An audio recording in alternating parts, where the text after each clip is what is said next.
2025 का जो एनालिसिस किया गया है, जो मैं अभी आप लोगों को प्रेडिक्ट करके बताऊंगा, ये लग्न एंड मून साइन दोनों से ही आप देख सकते हैं।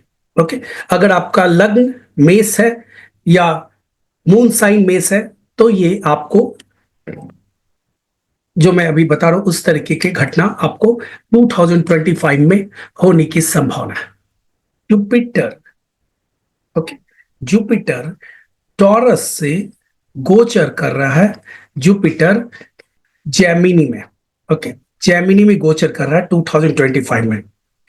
राहु मीन से कुंभ राशि में गोचर कर जाएगा और सैटर्न कुंभ से मीन राशि में गोचर करेगा।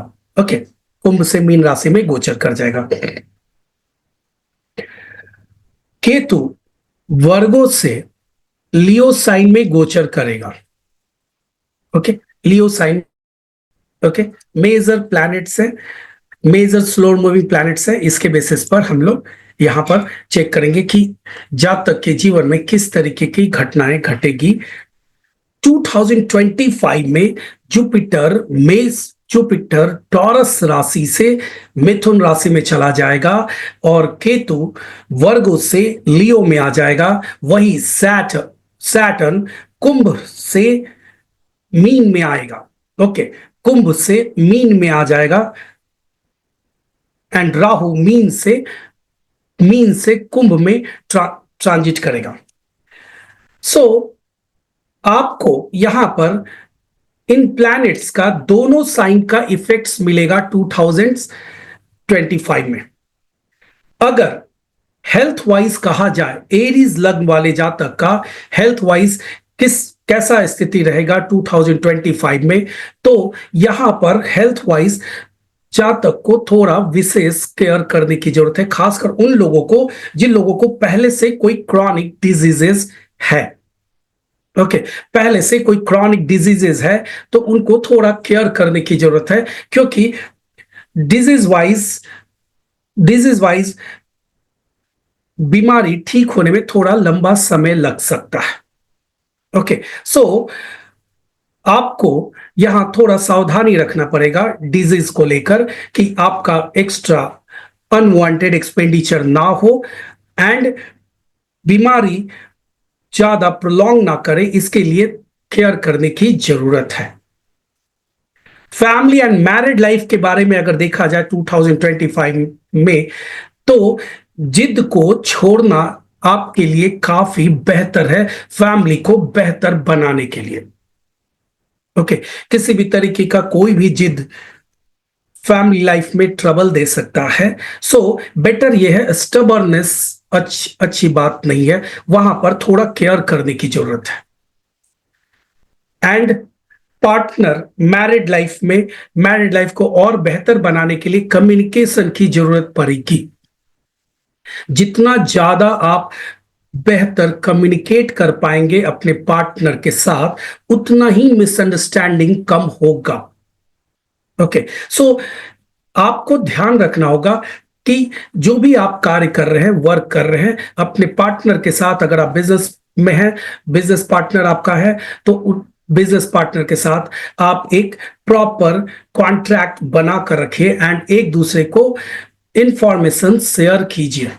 Even in the married life also you have to share the information. Proper communication होना चाहिए। प्रॉपर कम्युनिकेशन ना हो तो कितना भी अच्छा रिलेशन क्यों ना हो, वहां पर प्रॉब्लम क्रिएट हो सकता है। प्रोफेशन वाइज अगर ये चार्ट को देखा जाए तो प्रोफेशन वाइज ये एक शुरू का जो समय था, जो आपका अगर प्रमोशन नहीं हो रहा था, ग्रोथ नहीं हो रहा था, उसमें अब यहां पर बदलाव देखने को मिलेगा प्रमोशन वाइज। ओके, आपका अगर कोई रुका हुआ था प्रमोशन, तो फिर आपका प्रमोशन होने की संभावना यहां पर बनेगी। ओके, यहां पर प्रमोशन होने की संभावना बनेगी। आपको लंबी दूरी की यात्रा करना पड़ सकता है या जॉब से रिलेटेड आपको inter district inter state travel भी कई दफा करना पड़ सकता है। फिनेंस वाइज अगर इस चार्ट को देखा जाए, फिनेंस वाइज, तो ये चार्ट इंडिकेट करता है कि आपको इस समय, ओके, ईयर के शुरुआती दौर में आपको इन्वेस्टमेंट को लेकर, पैसे को लेकर जो कमी रह था, ओके, वो कमी ईयर एंड में भी बहुत हद तक वैसा ही बना हुआ है। हालांकि शुरुआती दौर में आपके पास पैसे कम थे, लेकिन लेटर ऑन जब ईयर एंड की तरफ जा रहा है, later part of the year कहा जाए या मिड से कहा जाए कि ईयर कैसा जाएगा फाइनेंस वाइज, तो आपको वहां पर पैसा बढ़ रहा है, लेकिन आप जिस सोच से आप इन्वेस्टमेंट कर रहे हैं उसके अकॉर्डिंगली आपको पैसा नहीं प्राप्त हो रहा है, जिसकी वजह से आपको थोड़ा मायूसी लग रहा है फिनेंस वाइज। ओके, तो फिनेंस वाइज आपको किसी न किसी का सपोर्ट लेना चाहिए, एक्सपर्ट का सपोर्ट लेना चाहिए अगर आप कहीं इन्वेस्टमेंट कर रहे हो तो। याद रखिएगा, इन्वेस्टमेंट के आप जो सोचकर इन्वेस्टमेंट कर रहे हैं उसके अनुसार आपको रिटर्न नहीं मिलने की वजह से थोड़ी परेशानी आपको लगेगी। सो बेटर ये है कि यहां पर रुद्राभिषेक अगर किया जाए तो ये फिनेंस वाइज कई गुना ज्यादा बेहतर रिजल्ट दे सकता है आपको। ओके, सो फिनेंस वाइज जो स्थिति है अभी फिलहाल बिल्कुल कमी है, लेकिन लेटर ऑन ईयर एंड होते होते तक या मिड ऑफ द ईयर से फिनेंस वाइज ग्रोथ होगा, लेकिन आपको थोड़ा सा केयर करने की जरूरत है कि कहाँ इन्वेस्टमेंट करें कहाँ नहीं, इन सब चीजों को थोड़ा ध्यान देना चाहिए। ओके, क्योंकि आपका पैसा ब्लॉक होने का योग है। स्टूडेंट्स लाइफ की बात करें तो एरीज लग्न या राशि वाले जातकों के लिए यहां पर अपनी पढ़ाई पर विशेष केयर करने की जरूरत होगी। यहां पर मेहनत, आपको आज का जो मेहनत है वो कल आपको रिजल्ट देने वाला है, ये सोचकर मेहनत करने की जरूरत है। आपको इमीडिएट किसी भी तरीके का गेन के बारे में नहीं सोचना चाहिए। ओके, अगर आप क्वार्टरली एग्जाम या इंटरनल एग्जाम में अगर आपको कोई खास अच्छा रिजल्ट नहीं भी मिल रहा है, तब भी याद रखिएगा कि ये आपको लास्ट जो रिजल्ट है, फाइनल जो एग्जाम होगा, वहां पर आपको कहीं ना कहीं ये काफी मदद करेगा आज का जो मेहनत है। ओके, सो इमीडिएट किसी भी तरीके का कोई भी गेन की तरफ आपको बहुत ज्यादा इंटरेस्ट नहीं रखना चाहिए। आपका फोकस मेनली स्टडी की तरफ रहना चाहिए, सो दैट कि आप जो मेन गोल अचीव करना चाहते हैं वो गोल अचीव हो सके। इमीडिएट अगर आप रिटर्न या फायदे के बारे में अपने एजुकेशन को लेकर इमीडिएट फल या रिजल्ट के बारे में सोच रहे हैं, तो वहां पर आपको थोड़ा मायूसी होगा, जो आपके फाइनल रिजल्ट में भी आपको परेशानी कर सकता है। सो बेटर यह है कि आपका मोटिव, आपका फोकस सिर्फ और सिर्फ इतना होना चाहिए कि आपको किस तरीके से आपको जो फाइनल एग्जाम है उसकी तैयारी करना चाहिए, एंड डेफिनेटली इंटरनल एग्जाम की भी तैयारी कीजिए, लेकिन उसके रिजल्ट को लेकर आपको उतना ज्यादा परेशान होने की जरूरत नहीं है या सोचने की जरूरत नहीं है। फॉरेन ट्रेवल की जहां तक बात है, फॉरेन ट्रेवल के लिए ये वक्त, अगर आप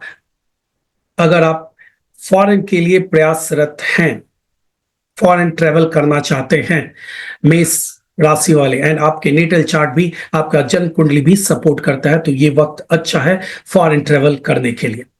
ओके, वीजा का जो प्रॉब्लम आ रहा था, ओके, लेटर पार्ट में आपको वो प्रॉब्लम भी सॉल्व हो सकता है।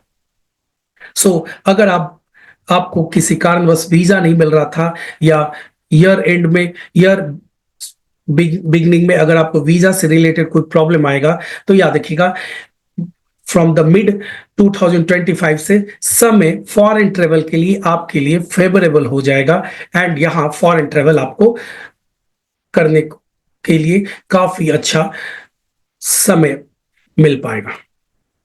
चिल्ड्रन वाइज अगर ये चार्ट, अगर ये मेष राशि या मेष लग्न वाले जातकों को देखा जाए 2025 में कैसा होगा, तो चिल्ड्रन को लेकर आपको केयर करना चाहिए, उनके एजुकेशन उनके एजुकेशन को लेकर थोड़ा आपको प्रयास करना चाहिए। हो सकता है आपको कुछ और पैसे उनके एजुकेशन पर इन्वेस्टमेंट करने को का मौका मिले, जो जो फ्यूचर में आपके आपके संतान के लिए, चिल्ड्रन के लिए काफ़ी फ़ायदेमंद हो सकता है।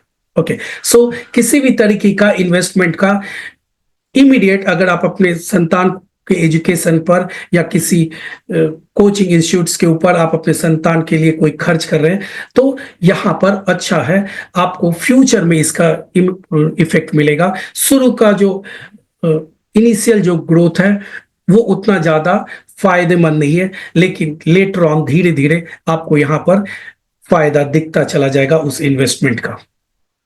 लव लाइफ के बारे में अगर कहा जाए, 2025 में मेष या एरीज लग्न वाले जातकों का किस तरीके का लव लाइफ होगा, तो यहां पर अगर if you really want to propose someone, you should propose it as early as possible.